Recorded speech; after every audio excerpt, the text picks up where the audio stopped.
नमस्कार, मी साक्षी पांचा न्यूज अनकटमध्ये आपलं स्वागत करते। बुलेटिनच्या सुरुवातीला वेगवान आढावा घेऊयात काही ठळक बातम्यांचा। भारताने चेनाब नदीचं पाणी थांबवलं। धनंजय मुंडेंनी 18 तुकडे करण्याची धमकी दिली, करुणा मुंडेंचा आरोप। सिल्लोड न्यायालयाचा माजी मंत्री अब्दुल सत्तारांना मोठा दणका। आणि दगडूशेठ ट्रस्ट तर्फे 103 दिव्यांगांना मोफत कृत्रिम अवयवांचं वाटप। नमस्कार, हेडलाईन्स नंतर आता पाहूयात बातम्या विस्ताराने। पाकिस्तान सोबतचा सिंधू जल करार रद्द केल्यानंतर भारताने रविवारी चेनाब नदीचं पाणी रोखलंय। मिळालेल्या माहितीनुसार जम्मू काश्मीर मधील रामबन येथील बगलिहार धरणाचं चेनाबचं पाणी थांबवलंय। सोबतच काश्मीर मधील किशनगंगा धरणातून झेलम नदीचं पाणी रोखण्याची योजना सुरू असल्याचं कळतंय। धनंजय मुंडेंनी मला 18 तुकडे करण्याची धमकी दिली असा आरोप करुणा मुंडे यांनी केलाय। अजूनही माझ्या विरोधात हिंसा सुरूच असल्याचा दावा करत करुणा मुंडेंनी या संदर्भात कोर्टात लेखी तक्रार दाखल केली। धनंजय मुंडे यांच्या धमक्या आणि छळ सतत सुरू असल्यामुळे आपला जीव धोक्यात असल्याची भीती व्यक्त करत करुणा यांनी न्यायालयात संरक्षणासाठी अर्ज केलाय। आणि धनंजय मुंडेंनी स्वतः मला धमकी दिलेली आहे की तुझे 18 तुकडे करून टाकणार आहे मी। अरे तू 18 काय, तू 2 मला करून दाखवा, माझ्या केसाला धक्का लागून दाखवा। आणि जे लोक मला मी एनसी पण केलेली आहे पोलीस स्टेशनमध्ये, आणि जे लोकांवरती एनसी आहे ते लोकांशी माझ्या काहीही लेणं घेणं नाहीये। क्योंकि उदय चला जरी माझा मर्डर केला धनंजय मुंडेनी है ना, और त्यांची गुंडे गँगनी, तो हे गोरगरीब लोकांवरती येतात आणि 1-2 वर्ष नंतर त्यांची बेल करावतात हे लोक। तो असं काय होऊ नये त्याच्यासाठी मी पूर्ण बोलते आणि कोर्टमध्ये मी पिटिशन टाकलेलं आहे या सगळी गोष्टीवरती की माझ्या कोणत्याही व्यक्तीचे काय लेणं घेणं नाहीये। हे गोरगरीब लोक जे 1500 रुपयासाठी फक्त काय पण करताय, त्या लोकांना असं वाटतं की धनंजय मुंडे भगवान आहे, पण नाही, मी लढणार आहे। मी कोणत्याही केस माघार घेणार नाही। आज माझ्या जे कोर्ट केस आहे ते पूर्ण भारतासाठी एक केस लॉ असणार आहे। जितके भी आमदार मंत्री लोकांनी महिलांचा गैरवापर करून फेकून दिलेला आहे त्यांच्यासाठी पूर्ण भारतासाठी इतिहास असणारा केस असणार आहे माझ्या। भाजपचे आमदार परिणय फुकेंच्या नेतृत्वात भंडारातील ठाकरेंच्या शिवसेनेतील अनेक पदाधिकाऱ्यांनी काल भाजपमध्ये प्रवेश केलाय। भाजपात प्रवेश करणाऱ्यांमध्ये शिवसेनेचे भंडारा तालुका प्रमुख, भंडारा शहर प्रमुख, भंडारा समन्वयक, भंडारा विभाग प्रमुख त्यासह वाहतूक सेनेचे जिल्हा उपाध्यक्ष यांच्यासह असंख्य कार्यकर्ते आणि पदाधिकाऱ्यांचा समावेश आहे। त्यामुळे आता ठाकरेंच्या शिवसेनेतून आउट गोईंग वाढल्याचं दिसतंय। काँग्रेस नेते राजाभाऊ ठाकूर यांच्या नेतृत्वात रायगडमधील श्रीवर्धन येथे काल काँग्रेसची आढावा बैठक पार पडली।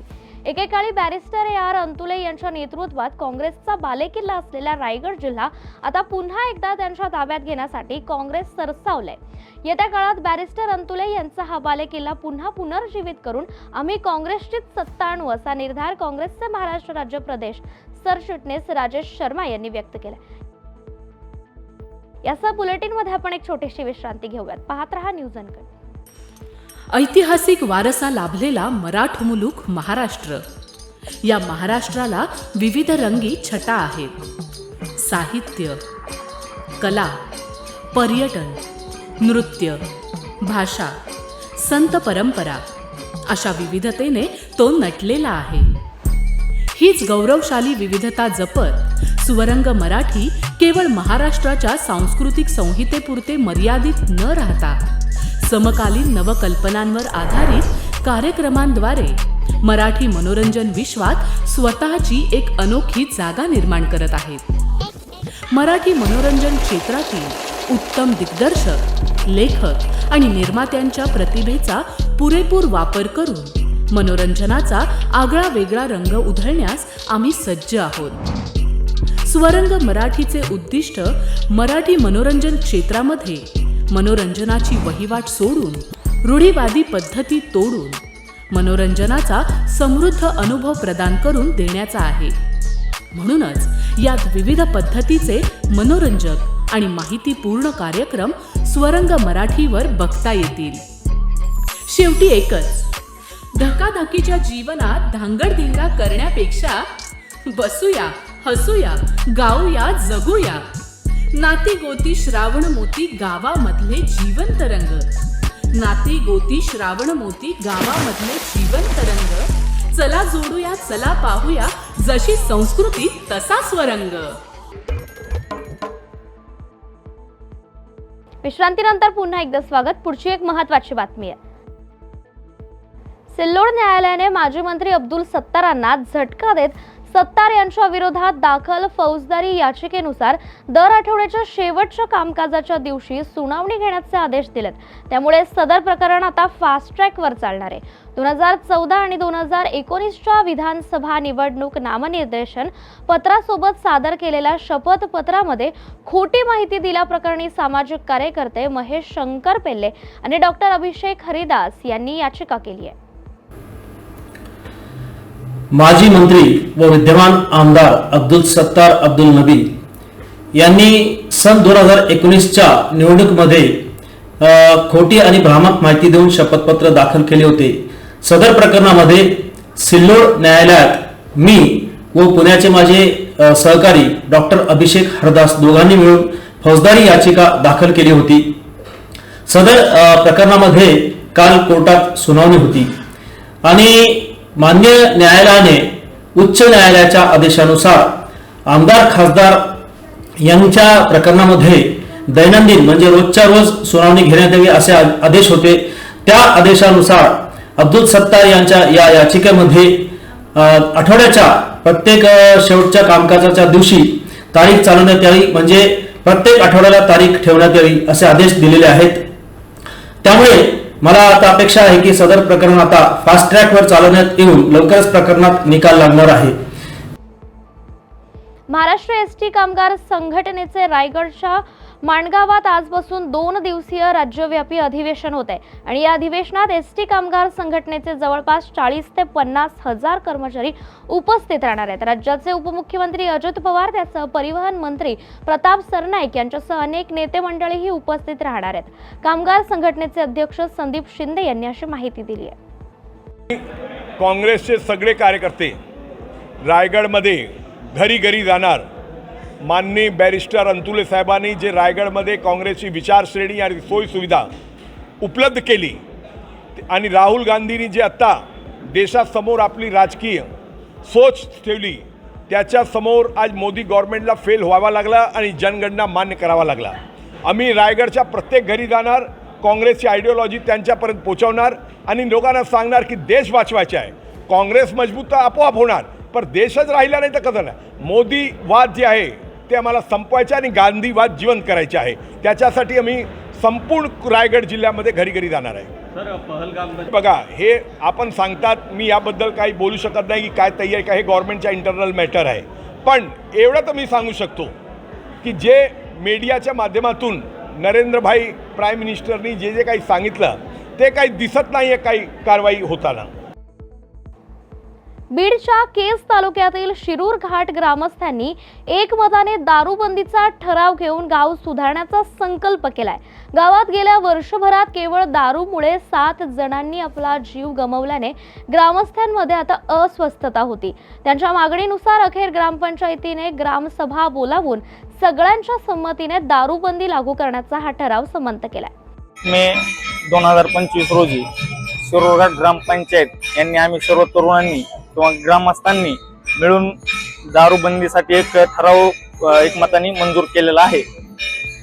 दारूबंदी करण्याचं एक कारण म्हणजे 7 ते 8 लोकांचा या एका वर्षामध्ये अकाल मृत्यू झालाय दारूमुळं आणि त्याच्यामुळं आम्ही सर्व लोकांनी मिळून एक निर्णय घेतलाय तो की ठराव घेतलेला आहे एकमताने मंजूर करून आणि पोलीस प्रशासनाने याच्यावर कारवाई करावी, नाहीतर आम्हाला उपोषणाचा मार्ग निवडावा लागेल. याच बुलेटिन मध्ये एक छोटीशी विश्रांती. पाहत रहा न्यूज अनकट. महाराष्ट्राला फार पूर्वीपासून अत्यंत गुणी खेळाडूंचा एक समृद्ध वारसा लाभलेला आहे आणि हा वारसा पुढे जपत प्रत्येक नवी पिढी आपल्या देशाला नव्या दमाचे नवे खेळाडू अजूनही देते आहे आणि यापुढेही देत राहील. क्रीडा विश्वातील हेच नाविन्य ओळखत आणि ते जपण्याचं उद्दिष्ट घेऊन सादर करतोय क्रीडेच्या जगतात एका नव्या दृष्टिकोनाने डोकावण्यासाठी एक हक्काचं ठिकाण, AGC स्पोर्ट्स. आता तुम्ही म्हणाल कितीतरी आहेत, तुम्ही काय वेगळं देणार? तर आम्ही घेऊन येत आहोत महाराष्ट्राचं पहिलं संपूर्ण मराठी स्पोर्ट्स चॅनल. मराठी प्रेक्षकांसाठी कबड्डी, फुटबॉल, खो खो, मल्लखांब अशा ग्रामीण तसंच शहरी भागात प्रसिद्ध असणाऱ्या यासारख्या अनेक खेळांचं थेट प्रक्षेपण, तज्ज्ञांचं विश्लेषण आणि स्थानिक खेळाडूंच्या प्रेरणादायी कथा इथे पाहायला मिळते. आजपर्यंत आपले खेळ जागतिक स्तरावर पोहोचले नाही, पण आता मात्र ते बदलणार. आम्ही स्थानिक खेळाडूंना मोठ्या संधी देण्याचा संकल्प केला आहे. मराठीमध्ये जगभरातील स्पोर्ट्सचे सर्वोत्कृष्ट कव्हरेज मिळवण्यासाठी AGC स्पोर्ट्सला आजच जॉईन करा. तुम्ही आयोजित करत असलेल्या छोट्या छोट्या स्थानिक, जिल्हास्तरीय किंवा राज्यस्तरीय स्पर्धांना एक ग्रँड लुक देण्याकडे आमचं लक्ष असेल. रोज पहाटे उठून आपल्या खेळाची प्रॅक्टिस करणारे, ऑलिम्पिकसारख्या स्पर्धांमध्ये पदकं मिळवण्याची स्वप्न पाहणारे आणि त्यासाठी भरपूर कष्ट घेणारे असे विविध भागांमधले गुणी खेळाडू हे असतील आमचे हिरो. चला तर मग आपल्या खेळाला आपली ओळख देऊया.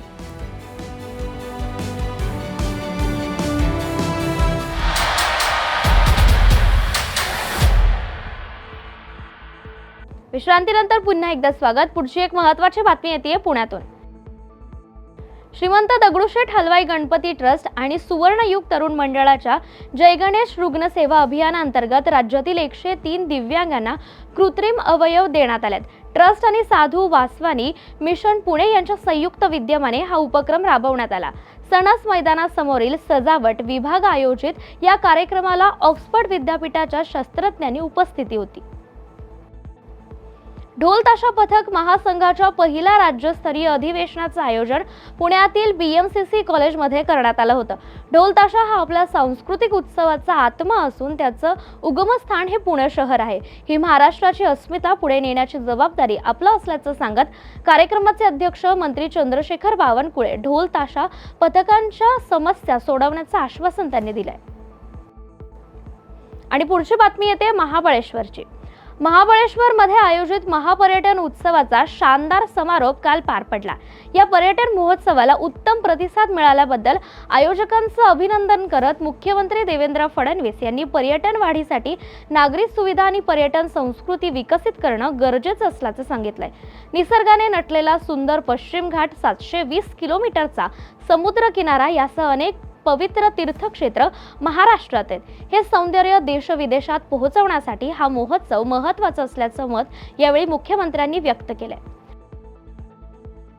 आणि या बातमीसह आपण मॉर्निंग बुलेटिन मध्ये इथेच थांबूयात. पाहत रहा न्यूज अनकट.